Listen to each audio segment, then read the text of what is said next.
Précédemment, j'avais fait une série de vidéos qui concernaient le système solaire. Et bien aujourd'hui, je vais démarrer une nouvelle série de vidéos sur un sujet que j'étudie au quotidien, les galaxies.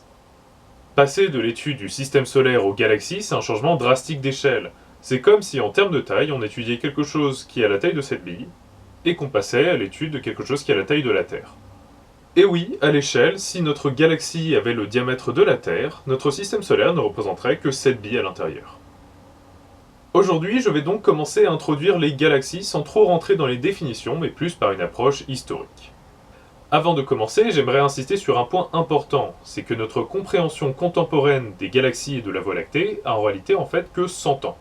Vous m'avez bien entendu, ça fait environ 100 ans qu'on comprend ce qu'est une galaxie comme on le voit aujourd'hui, et qu'on comprend un peu la structure globale de la Voie lactée. Et pourtant, la Voie lactée, ça fait des millénaires qu'on la voit, et des galaxies, ça fait plusieurs siècles qu'on les voit. Si vous avez déjà eu de la chance, vous avez peut-être déjà vu ça dans le ciel nocturne, peut-être pas forcément de la même intensité, mais en tout cas quelque chose qui y ressemble. Eh bien ça, c'est la Voie lactée, ou du moins ce qu'on peut en voir depuis l'intérieur, car c'est la galaxie qui nous accueille.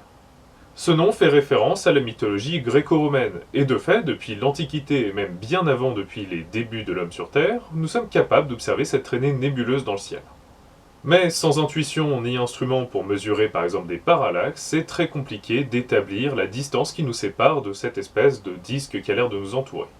Avec l'arrivée d'instruments performants et le perfectionnement des mesures de parallaxe, on a essayé de déterminer un peu cette structure qui nous entourait. Un des pionniers dans ce domaine est Herschel Williams à la fin du XVIIIe siècle. Son idée était toute simple, c'était de regarder la Voie lactée, essayer de compter les étoiles et mesurer la distance qui nous sépare à l'intérieur de cette espèce d'anneau, et ainsi de déterminer sa structure. Avec cette méthode, ils finissent par finalement arriver sur cette forme pour la Voie lactée. Ce modèle et cette méthode sera perfectionné à l'avenir, notamment par Kapteyn au début du XXe siècle.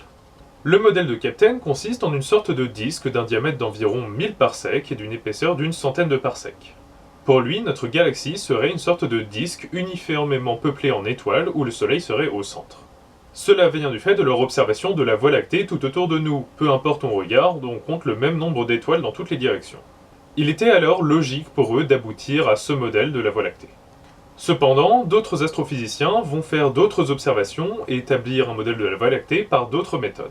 Plutôt que de compter les étoiles qui se situent autour de nous et mesurer leur distance, l'autre méthode consisterait plutôt à regarder la luminosité des amas d'étoiles qui se situent autour de nous, en admettant une luminosité qu'elle devrait avoir, et pour ainsi mesurer le module de distance dont j'avais déjà précédemment parlé. La première méthode va se baser seulement sur de la géométrie, tandis que l'autre va se baser sur de la physique avec quelques estimations qui sont pour le coup cohérentes.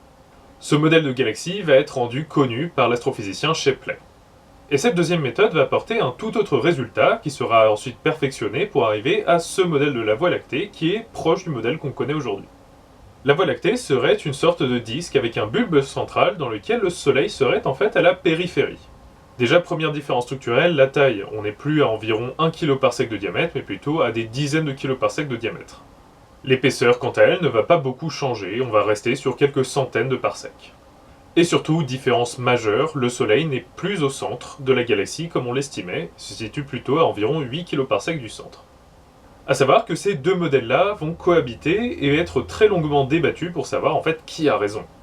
Un élément qui va appuyer le modèle de Shapley et qui va permettre de comprendre pourquoi Kapteyn s'était trompé, ça va être l'absorption à l'intérieur de la Voie lactée. La Voie lactée n'est pas 100% transparente et on s'en est rendu compte en mesurant la luminosité de groupes d'étoiles qui diminuaient de façon anormale dans le plan de la Voie lactée. Et bien ça s'explique par une absorption intragalactique qui vient tendance à diminuer le nombre d'étoiles qu'on est capable de compter dans le plan de la Voie lactée. Comme on ne pouvait pas voir toutes les étoiles dans ce plan de la Voie lactée, si on gardait seulement la méthode qu'avait utilisée Kapteyn, on n'était pas capable de voir les étoiles au-delà d'une certaine distance et on restait sur ce disque dans lequel le Soleil serait au centre. Et un autre élément qui va appuyer le modèle de Shapley, c'est des études parallèles faites par l'astrophysicien Hubble. Hubble va faire une découverte super intéressante, il va découvrir des céphéides dans ce qu'on appelait jusque-là la nébuleuse d'Andromède. Alors, j'ai dit nébuleuse d'Andromède, et vous voyez cette image, et vous vous dites tous, mais en fait, c'est la galaxie d'Andromède.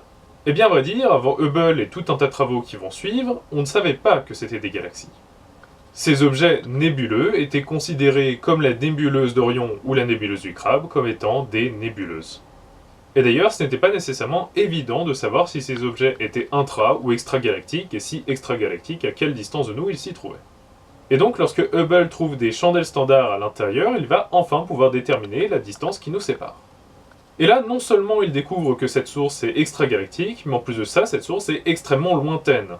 C'est-à-dire que ça, dans le ciel, Andromède est extrêmement grande, bien plus que le Soleil ou la Lune même. Ce qui veut dire, par géométrie simple, que non seulement cet objet est loin, mais en plus il est gigantesque. Et c'est la porte ouverte à la découverte des galaxies. Il en existe de formes, de tailles et même de couleurs différentes, mais une chose est sûre, c'est que c'est le même ordre de taille que ce que prévoit Shapley avec son modèle.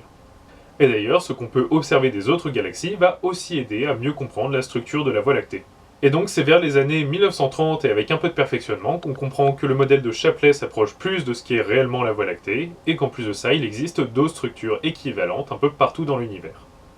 Alors ce qu'il faut retenir de tout ça, c'est que déjà, notre notion des galaxies est en fait une notion assez récente, et qu'en plus ça a mené à de nombreux débats, où les modèles de Shapley et de Kapteyn ont longtemps cohabité, et où la question de savoir si Andromède était intra- ou extragalactique a aussi duré un certain temps.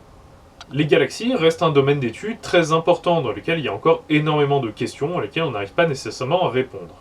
Cela veut aussi dire que dans les prochaines vidéos, je donnerai peut-être des informations qui seront démenties à l'avenir, et ça veut aussi dire que certaines questions auxquelles je ne pourrai pas répondre seront peut-être des questions qui auront des réponses à l'avenir. Je ne sais pas combien de vidéos j'arriverai à faire sur les galaxies, à savoir que c'est un sujet très complexe mais ô combien passionnant. Mais quoi qu'il en soit, je vous remercie de m'avoir suivi jusqu'au bout et je vous dis à la prochaine fois où on va commencer à définir les galaxies.